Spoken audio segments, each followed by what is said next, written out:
Chris, welcome to the first ever Podcassady. My name is Chris. His name is... Chris? Yes. Don't forget that, it's important. We're both teachers, and... Scarily enough. Yes. I've been wanting to do this podcast idea for a really long time, and now I finally found somebody who's able to do the technical aspect of it. That guy. And we have a pretty good back and forth, so I'm really excited, quite honestly, to get this started. Yeah, I think it'll be good. I think so too. And if we said anything else, it really wouldn't matter at this point, because it is going to be whatever it's going to be. I do want to set us up to figure out what we are going to be doing here. Ideally, at first, one of the major topics I'd like to have years at this particular point, but I have some solid expertise. I'm really good with back and forth with the kids and classroom management and keeping things interesting. I do kind of an interactive lecture. It's not boring. Hopefully nobody says otherwise, but I do think it'd be really great and beneficial for other teachers to talk to somebody. There isn't a rate my professor for high school teachers, right? Yeah, sure. But I really do think it's innovative in some ways, so people could benefit just from generally asking questions about teaching. That's one particular concept.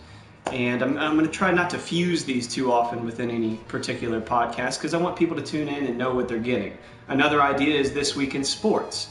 I don't want to make that too laborious where people are not interested in sports by any stretch of the imagination. That's why I just want to do that maybe once a week. A couple times I also want to get into conspiracies because I know that we are very similar. I love conspiracy theories. Yes, absolutely. And that's probably a conspiracy that you like conspiracy theories even still. Involved with it. Probably.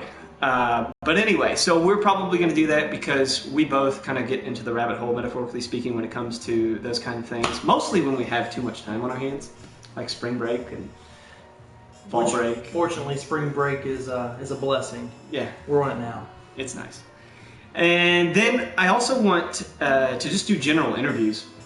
I think it's really interesting, especially kind of like a Mark Maron podcast. Maybe you're familiar, but the concept of just having a conversation with somebody who is more interesting than myself is typically pretty compelling. The other one I'd like to do is Sad Bar Tuesdays. Love Sad Bar Tuesday. Yeah, let me explain Sad Bar Tuesday. So essentially, I've got a buddy of mine who I'd like to also get involved in the podcast, but maybe he'll come on later. And we came up with this idea where we'd like to do a live podcast from different locations. In this particular case, a bar that's not really frequented by too many people. Now, I'll tell you why Tuesday works for me. Yeah, why is Tuesday the choice? Well, because Monday is... If you go to a bar on a Monday, I think essentially you're saying, I give up on the week. And I think there's people that do that. And you give up on work. Yeah, everybody can say, like, I hate Mondays, and you go to the bar, and then, you hate yourself. That makes sense. Everybody does that, right? No. Yes. Wednesday is like, well, people I guess would say hump day, and sometimes sad, strange people do that after they leave the bar. Not condoning that. And then Thursday is Thirsty Thursdays. That's already a thing. Friday and Saturday are understood. It's a weekend. Sunday, I'm guessing if you had a problem, you had a little bit of communion wine and you couldn't stop, so you went to the bar afterwards, maybe? Maybe, I don't know. And then, so that only leaves Tuesday as this strange, sad day. And I can imagine the kind of patrons that would be there. And again, you wouldn't be there to really defame them, just to live in their weird, whiskey-soaked world for a short period of time. And then just riff back and forth. Improv. And try to avoid getting punched in the face while doing this. And I have. I have not been punched in the face. I recently was smacked in the face. You were there for that. That was entertaining. That was actually great. That was a good day. That was a good day. That was not fun. I'm not going to tell. Yeah, let's not. I'm not going to tell that story. But a certain somebody who's probably not watching this video, and that's perfectly fine, when I made a smidgen of a joke, smacked me in the face, and then said, "Oh, I'm sorry, I didn't smack you that hard." That's abuse, and I'm probably going to report it, to be honest. It was hilarious. It wasn't funny. It hurt. Mostly emotional. I'm not going to admit to being hurt very quickly. He cried afterwards. It was amazing. I had other issues. And then I just want random topics to be discussed. That's, again, the nature of any type of discussion. Improvisation. Back and forth. So, without further ado, we have to talk about our sponsor. Yes, we are sponsored today by the legendary soda. Yes, Baja Baja. Blast. What? Baja Blast. Are you laughing? Just roll with it. Just go. Okay. Well, Baja Blast or Baja Blast. I think. Baja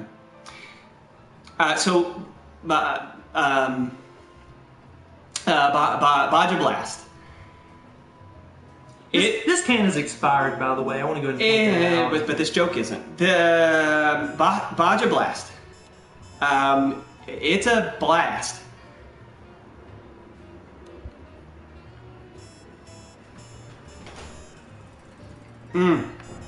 Only at Taco Bell. Live with us.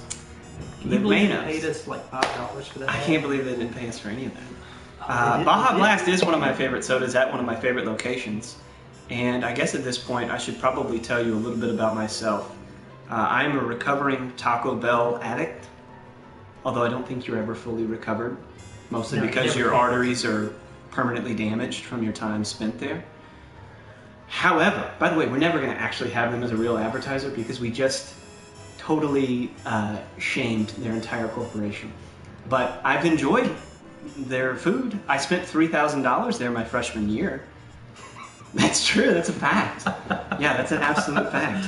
Why don't you tell us about this story? Just really short. Just how do you spend $3,000? Yeah, how do you spend $3,000 at any fast food restaurant? Well, first of all, I'm very selective. I said $3,000 at Taco Bell. That meant other money was spent elsewhere. You know, McDonald's. At least $5,000 in total for the year. Probably. Yeah, I had like $10,000 going into my freshman year, and then I didn't have $10,000 leaving my freshman year. Which, by the way, I gained 80 pounds during that particular time. That's a whole other story for another time.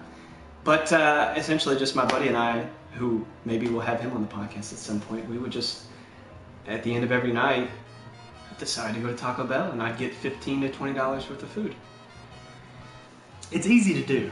It is easy to do if you don't take care of yourself, which was also something I was working very hard on, which was not taking care of myself. And Taco Bell was just excellent. It kind of filled that empty pit in my stomach and then also filled up my heart with, once again, that. So once again, building on that, our sponsors today, of course, are Taco Bell, alcohol, and general depression. Really? That's great. That's fantastic. That's something to look forward to, I guess. So I want to get into telling a couple of stories, just kind of recent events. Just roll with it. So I have to say this because I think in the last, we did a sample before this and we disagreed, and that's fine. But we were talking about pickup lines of sorts. And I didn't necessarily use a pickup line on this girl recently. But I also have a theory about how it relates to men in general. So I'm going to go ahead and say it. Look, I was at church, okay, and I don't know, a couple Sundays ago. That's where everybody picks up women at. Sort of. Just it's where it happens. I don't know. You know, number one is church, and number two is probably bars. It probably is. So anyway, I see this girl. She's there about 15 minutes before Mass starts, and so am I, coincidentally. But she's beautiful, okay? So I'd seen her there a couple months before, and I felt compelled to talk to her. But I wasn't gonna move, all right? So I'm like 2 aisles over, pews, whatever you call them, I don't know. And then all of a sudden my dad shows up about 5 minutes before Mass is supposed to start. So I decided to go over and sit with my father, which, you know, makes sense. And I'm about 2 rows in front of her. And we both make eye contact and realize, hey, that's the girl that I'd seen a couple months before and thought, I should probably talk to her because she's very pretty. And she also seems like she has her stuff together. So we do the peace thing, right? Mm-hmm. About 45 minutes into Mass. And I make it a point to reach over 2 rows, not awkwardly, and shake her hand and say peace. All right, I got that right. I didn't screw that line up. And then towards the end of Mass, you know, I'm starting to get that old time feeling where you kind of get everything wells up inside of you. You get really, really tense and nervous? Yeah, but you can channel it. And I channeled it properly. So my dad and I again lock eyes, and without saying any words, he was saying... That father to son bond. Yeah, he was saying go. Move. He was saying go. Now. And so then, right as Mass ended, I said, all right, I'll catch up with you, Dad. And I started to approach. And so I stopped her and I said, listen, I just got to say, I've seen you here a couple times, and I have to say, I'm just compelled by you. I think you're really pretty. What's your name? And she told me her name, which, oddly enough, is my sister's name. I don't know if I could actually deal with that if we ended up dating. That's another oddity. And I told her my name. She just has to change her name, like immediately. That's when you true. start dating, That's just sorry, you're no longer Rose, you're something else now. Yeah, a Rose by another name in that case. There we go, yeah. So I told her my name. I got that one right too. So basically 2 for 2 at this point. And then I said, listen, I just got to ask you seen anybody? And she said yes. And I could tell she was disappointed because she wanted this to work, right? Mm-hmm. And so then I said, well, listen, if that ever changes, you know where to find me. And that was it. I felt good about it. Now, let me tell you, for anybody out there listening, especially men, for the longest time, you build up this apprehension. Not married guy here, because he's already married. The game is over with. He won, right? For guys who are... irons. Yeah, for guys who are single, the bottom line is you just have to go out and try. Because you're going to get no's. It's going to happen. But getting a no really is just kind of, whatever. The worst part is not saying anything at all. And it feels like nothing. It really felt like nothing. I thought previously I'd go up and say something to her, and she'd say no, and then you'd immediately feel rejected and terrible. None of those things happened. It just was. But I had more confidence after it because you did it. You went for it. And here's the other thing.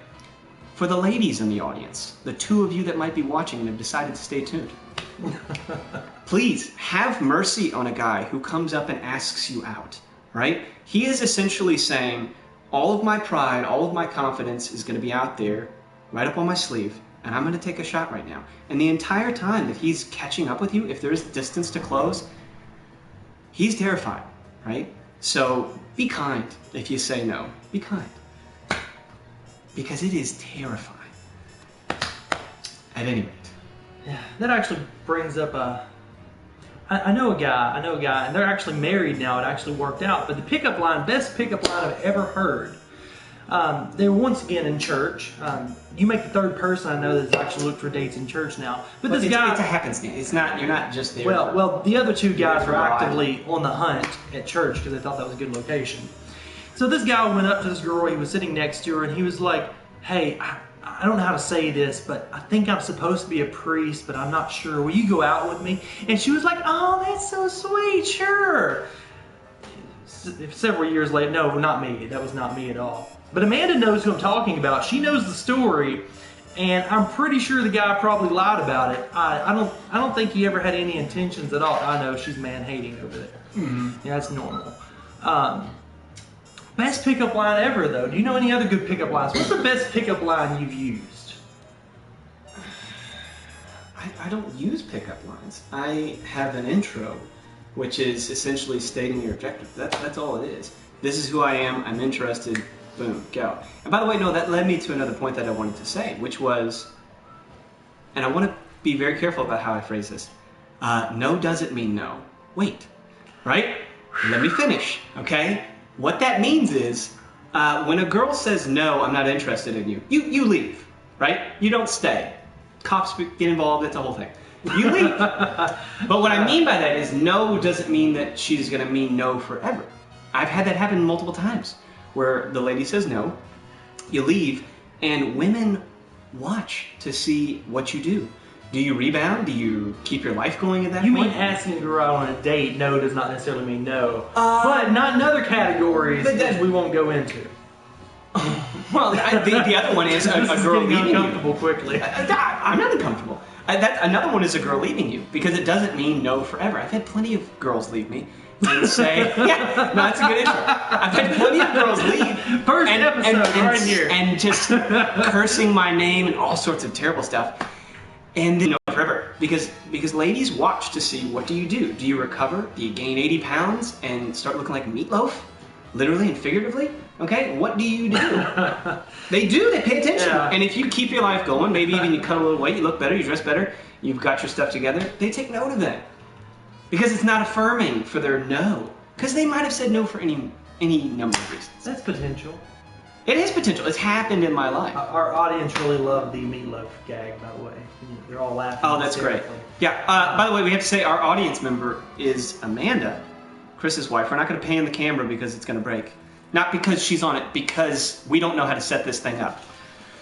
We're very low. And now she's writing. She's supposed to be writing just random stuff that we can talk about. So far, when I took the notebook, she had written 4 or 5 words that had been crossed out. So she's being very helpful right now. And one of them was man-hating. Was it? Yeah, that was one of the words, one of the topics. I don't really know how we could go into man-hating. Yeah, I'm not a man-hater. I am one. And I'm a pretty big fan. Love thyself. Right?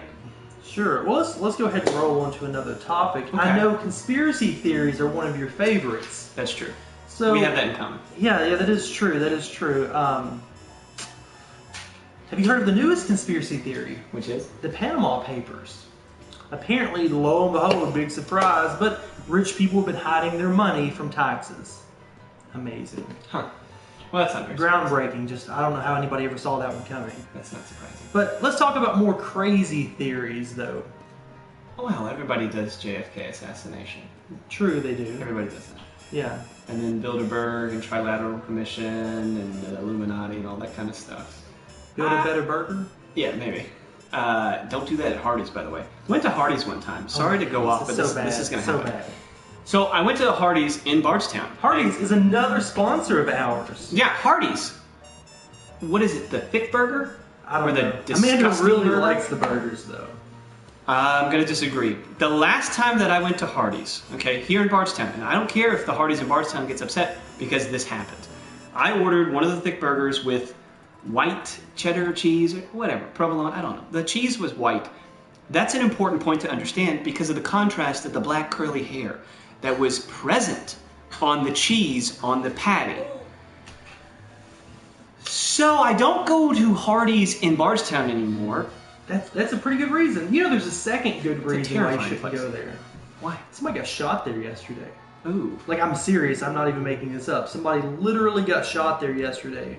Well, see, other people react differently to getting hairs on their burgers. I just left and chose never to come back. I mean, you know, there's a standard, you know, which civilized people act on, and shooting people over burgers is not the way terrible. to go. That's terrible. Yeah, but no, I'm just assuming it's probably, you know.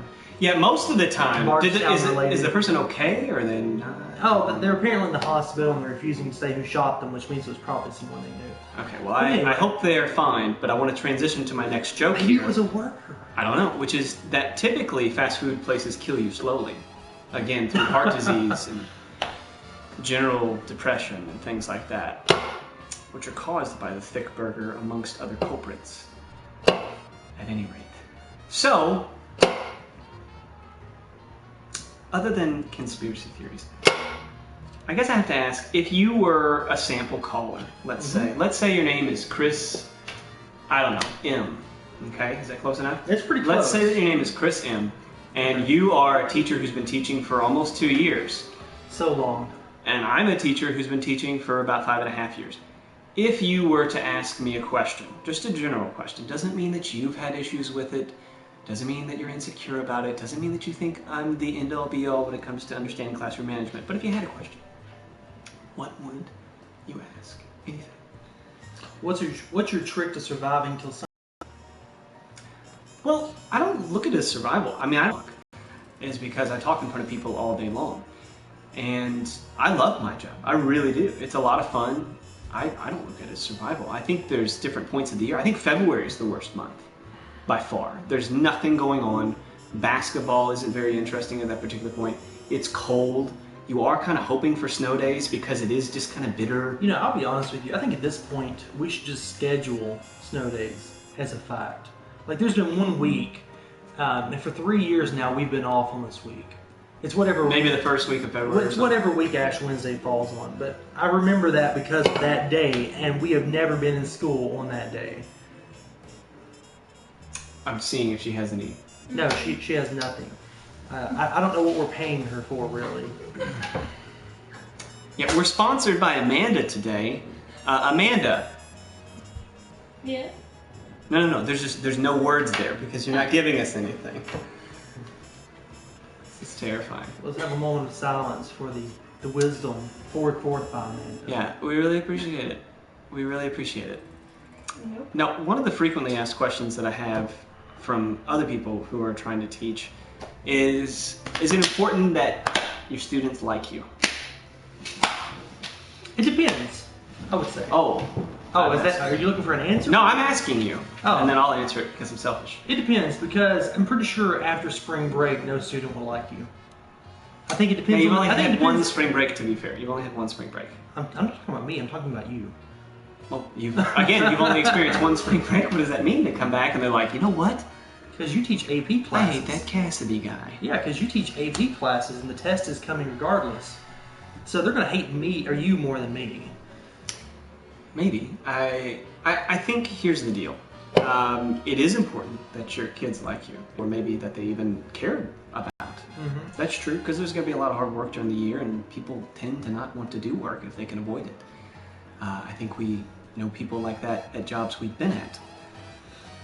You know, people that don't do any work. I'll leave it at that. Those people exist. Amanda. Now. joking. Okay. Yeah. All right. Yeah. Amanda has slipped us and by the way, I do want to show this piece of paper, which if you can see clearly backwardsly says meatloaf and yum and haha. So I guess indicating that she's either Wait. having a stroke or she thinks what we said But about no. meatloaf is Lo and both behold, delicious there and is funny. actually one here, favorite I food, know. which ties in very well with what we want to talk about. Which favorite food? Sushi. It's sushi and it's kind of close with pizza. I'm but judging you right now because pizza and they are different foods. That's one is better than the other. well, again, it's all subjective. No, it's not. This is a fact. Okay, it's all subjective. It's in natural law theory. It's a fact. Sushi, I like sushi better. If you want to hear why I love sushi, it's kind of eclectic. Okay, I like seafood typically, and Seafood is an abomination. I don't know about that. It's I like anything that I can have like 70 of, which I used to have things called sushi fests back in high school. 70? Yeah, okay. 70. Yes, 70 is my record. I had 70 pieces What of does that sushi. even mean? Looks like this. Well, it means it's like, I had what is it, 70 like about the pieces. size of a cheeseburger? Like what is 70? No, man, they're each about an ounce. So Yeah, do the math, 70 ounces. about 4.5 pounds of food in one sitting. So there's that. It was really good. I mean, it cost about $75, so How many years of your life? I don't know. At this point, I really do think I'm going to die at 71 of a heart attack. I've told a lot of people that, so I kind of want to be right about it just to not look like an idiot. But I do think 71 is going to be the number. And definitely heart attack, like I said. As he gets closer to that, he's going to try to make it more of a reality. Very interesting question. Just came to my head.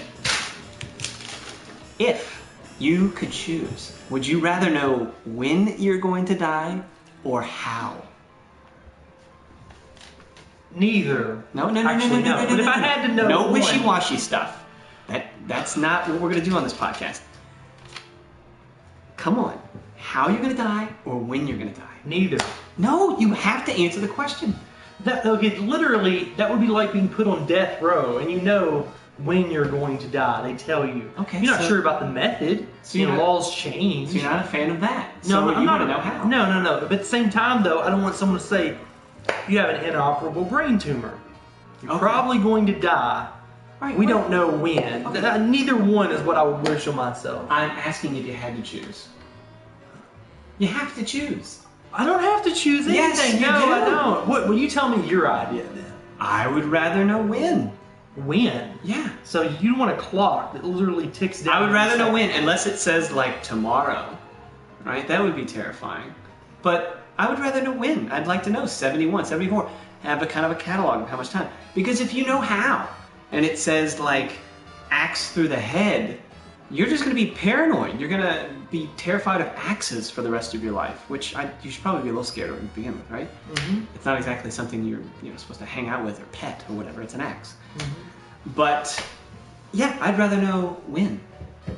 I don't know. Could be how is Taco Bell, and you're like, well, that was anticlimactic. I kind of knew that already. Well, like for instance, the worst dream I ever had.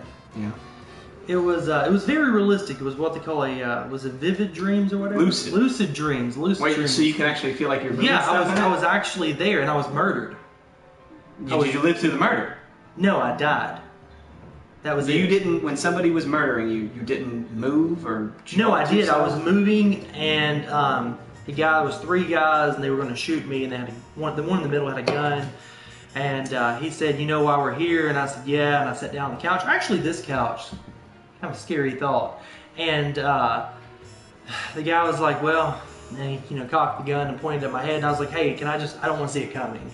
I knew I wasn't getting away in the dream. I knew the time had come. And I got up, and so I went to walk away like I would walk into another room through the doorway. And as I passed through the doorway, I was shot in the back of the head. And I felt it. I actually felt myself die in the dream. It was the most terrifying dream I ever had. And then they rolled me up in a carpet, and they found my body in a creek. That was terrifying. That's... Yes. You stayed in that too long. I've jolted myself. I've woken up screaming. No. I was full on there. I felt myself die. It was first person the entire way through until I died, and then I observed my body from the outside. Oh, it freaks me out just thinking about it. True story. Not true story. By the way, better not be a true story. Last. Baja is Mexican for South. Live Mas. Or Menos, if you have a problem. Taco. Okay, that's a terrifying dream. Yeah. I have to say, for the record, I have woken up out of every single dream where I thought I was going to die. No, I mean, I've been chased in dreams and things. I've never actually been murdered. And the interesting thing is, it was the only dream I've never actually ran from death. Do you ever notice when you run in dreams that you're not fast? Oh, no, I'm very fast in dreams with the monster. Okay. Well, then your life is the opposite. Because in real life, I am a gazelle, and in my dreams, I can't run fast. Or I do the thing where you start to run, but you're floating, essentially. You can't get traction. No, this doesn't just happen to me. This happens to everybody. So just say yes. So I'm running and I can't get traction. It's one of the worst feelings ever because look, I've trained for this. I should be faster. And at this particular point, I'm just kind of embarrassed. More than anything. So when The Walking Dead comes, you're gone. Yeah. Talk about shows that I stopped watching. Yeah, The Walking Dead. I quit watching when Dell died. Dale. I thought you said Dell. Dell did die. That computer company is gone. Is it really? Well, pretty much. Oh. Yeah. That dude, you're getting a Dell guy? Mm-hmm. He's in jail. Yeah. For shrooms or something. Something. Yeah. He got really into drugs, which I'm Come assuming... on, he was always in drugs. Let's look at the dude. Well, I don't think he was ever in drugs. I think you'd have a real problem if you had enough drugs to be surrounded by them, right? Just kind of in them. I bet he was. I am in cocaine right now. I'm sweating. I have all the cocaine I could ever want. Yeah. That actually happened one particular time. When I went... I don't know where... No, it's not. I have to explain it. So, I was in all the cocaine. So I have to say this because just to qualify, right? There was one time where I decided I had a pretty penny after I sold my house because I used to live here in Boston. So I sold my house, and I decided that since I wanted to have people over, I wanted to stock my fridge with some of my favorite beer. Right. But see, for the record, don't drink a ton of beer. I really don't. But I'm kind of somebody that likes to store up and just have some whenever I might want some. I don't like to have to constantly go out because then I think people are like, why is he here again? Why is he here again? He's sort of like a connoisseur. He has all these different types, and he'll talk about the flavor. That's another topic for another day. I really do like specific beers. But anyway, so I've got plenty of beer in the fridge. And my dad comes over to say hello, whatever. And I open the fridge. And he doesn't use his words. He just looks at me like, we're going to have a discussion. I just said, Dad, look, it looks like I'm an alcoholic with a lot of solutions, essentially. But I still haven't cleared that out. Still got tons of beer in there. So for the record, no problem. All right? But anyway, let's go to our helpful hinter over here. What do we have? She's written down the word favorite and then movie. Nobody wants to talk about their favorite book because I don't think that people read No one books. reads anymore, let's be honest. But I do have to say for the record, it's Dracula. That's my favorite book of all time. Count on Monte Cristo. Hence the name Monte Cristo is actually my PSN. Well, no, we're not going to go into that. It doesn't matter. It's his PlayStation thing. It doesn't matter. Movie. Favorite movie? V for Vendetta. Or, well, Count on Monte Cristo, one of the two. I really like the V for Vendetta. Yeah, that's what Alan Moore. I don't know. It's the Wachowski. It totally is based on George W. Brothers. Bush. Let's be honest. Well, yeah, you see that by the third act. The guy even looks sort of like him. But anyway, it's a good movie, and that's kind of it. Alan Moore, fun fact, Alan Moore, the guy who did the comic strip that inspired V for Vendetta, or was for Satanist. Outright. I have no idea who the guy is. Alan Moore. Terrifying. Look him up. Awful dude. My favorite movie, not V for Vendetta, although that's a good movie.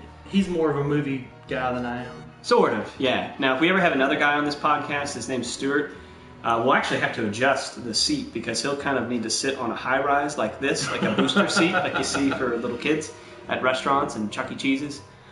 And he's short is the joke. But he's watched like 3,000 movies and I've only seen like 1,700. So, what are you going to do? My favorite movie is Forrest Gump. Really? By far. Really? Love that movie. Second is Braveheart. Braveheart's decent. Yeah, decent. It's the best movie other than Braveheart. Or Forrest Gump. Whatever I just said is that. The next one says favorite music.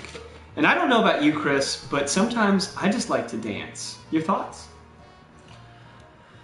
My music's very eclectic. No. Your thoughts on me dancing. Now? No. I'm not going to dance right now. I'm shy. I don't have enough alcohol here for that. Okay, again, we do have Baja Blast. Which, at some point, if I have another one of these, I'll be kind of in a manic state. Actually, the last So one. dancing might happen. I'm a little Irish, so a jig might be... That literally is probably the last can in America. That's not true. No, it is. They quit making them Hold on. last year. We got off topic. Me dancing. Your thoughts? I've never seen you dance, and I feel like that would be very terrifying. I'm not a good dancer. For the podcast, you're saying you'd be willing to dance for these people. No, I'm not a good dancer. I was in a play once that was a musical. And one of the reasons why I got a smaller role was because I'm capable of dancing. I'm not good at it. Too many people can yodel. Well, then I'm pretty comfortable with that, inadequacy, right? And then she said, music, country music. Are you trying to feed me answers here, Amanda, who's off camera, that my favorite music is country music?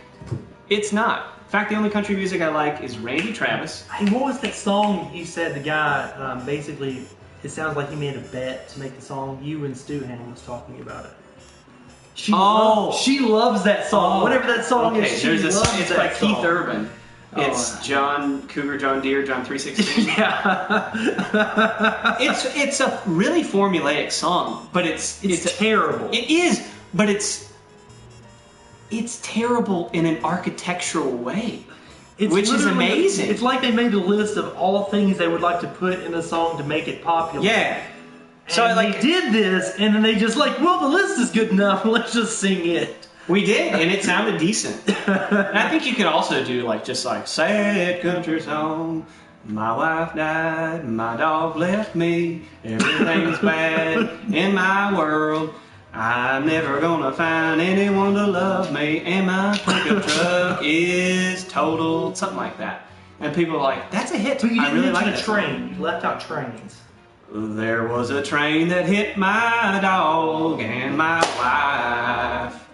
And then as I was leaving the scene of the crime, it knocked up my 4x4. I've got a terrible life. Something like that. Favorite music artist, Taylor Swift. No, she's not. She is not my favorite musical artist. Although, I do have a fun fact about Taylor Swift.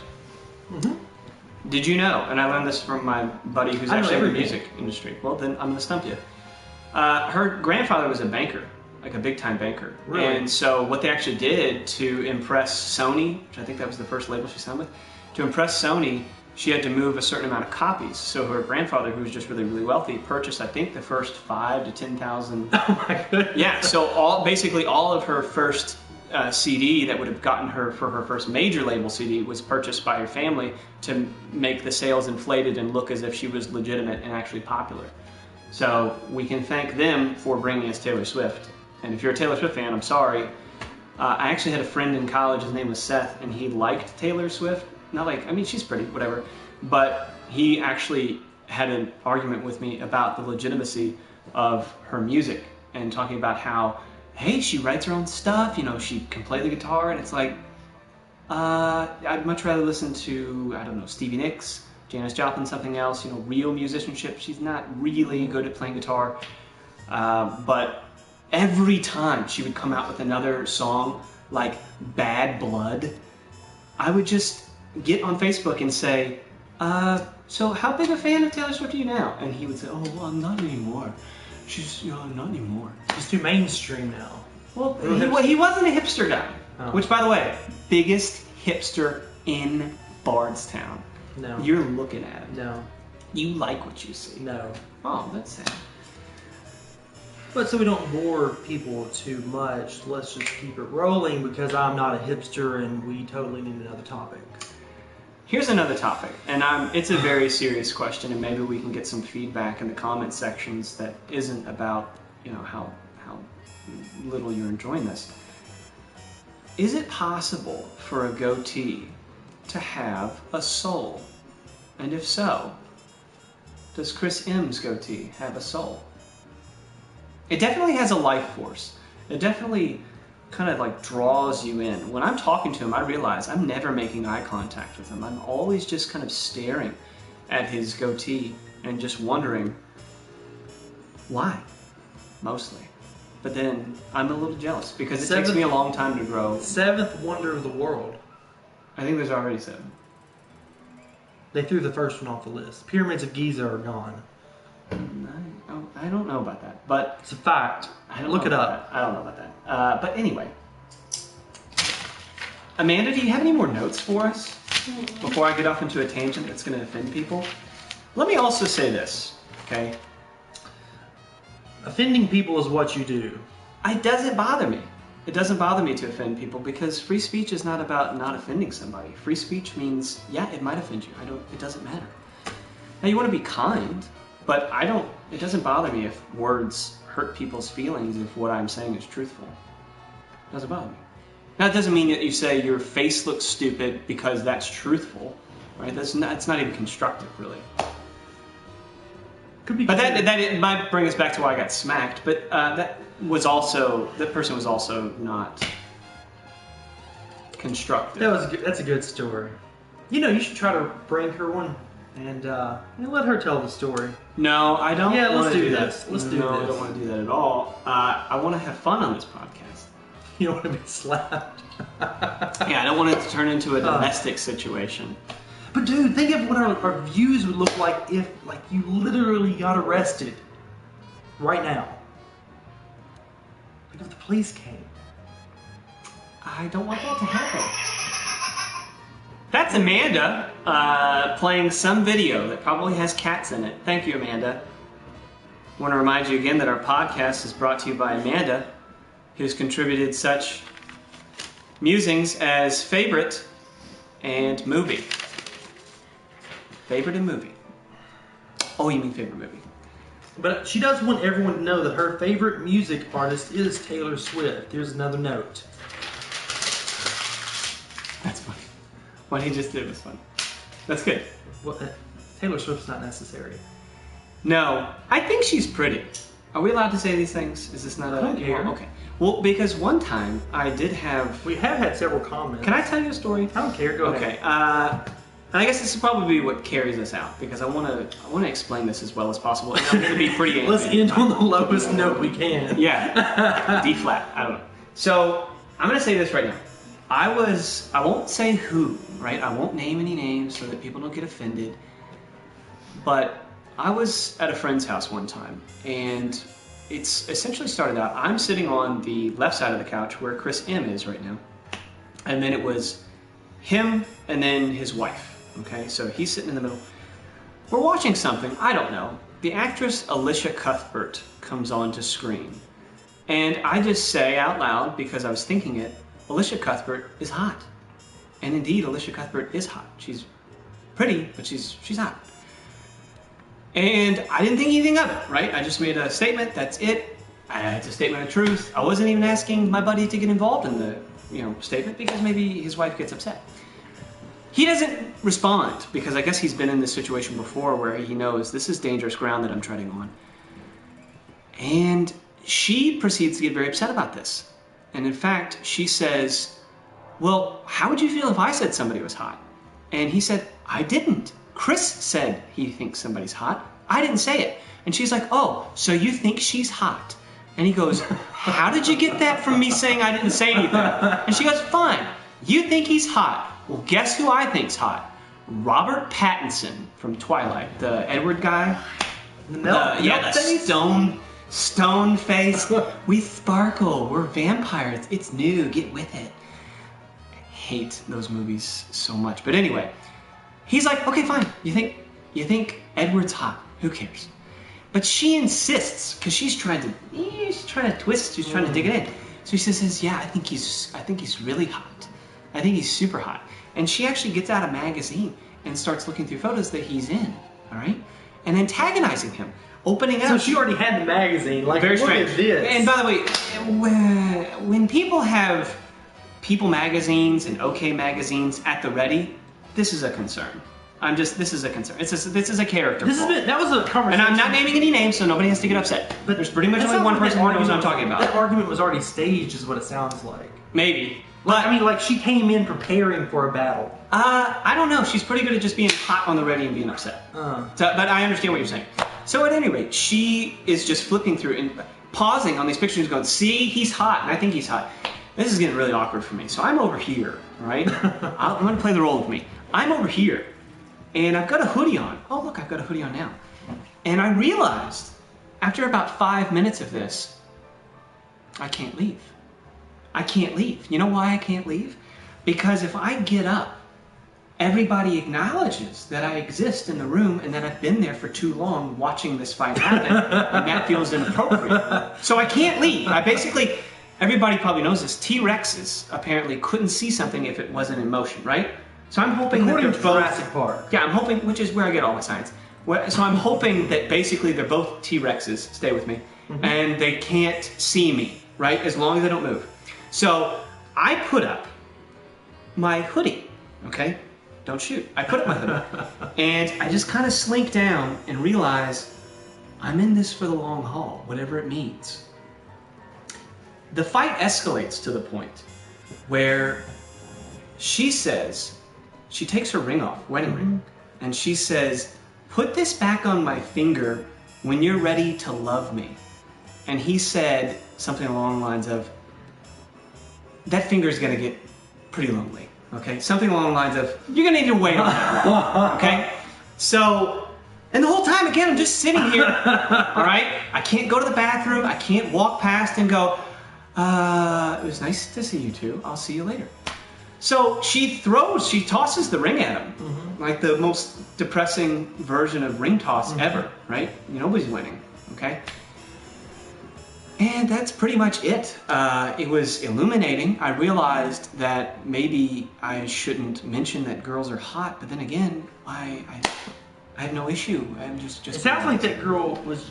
I'm not weighing in this. Well, look, you don't know the girl. Only one person watching this right now even knows what I'm talking about. I don't want them to watch this and get angry with you. She's not going to watch. She is never going to watch this. And by the way, if she knows what I'm talking about, that sounds psychotic. I'd want some information. Like, well, here's what was going through my mind. Dude, right?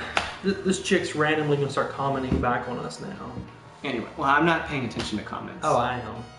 I don't necessarily like comments. They don't usually make you feel any better. But at any rate, that is the first podcast. That's it. I think this has gone pretty well. We're gonna try this again. It's actually take 7. Special thanks to Amanda. And once again, I just want to say, how do you say it? Baja? I think it's Baja, but I don't know. Baja Blast.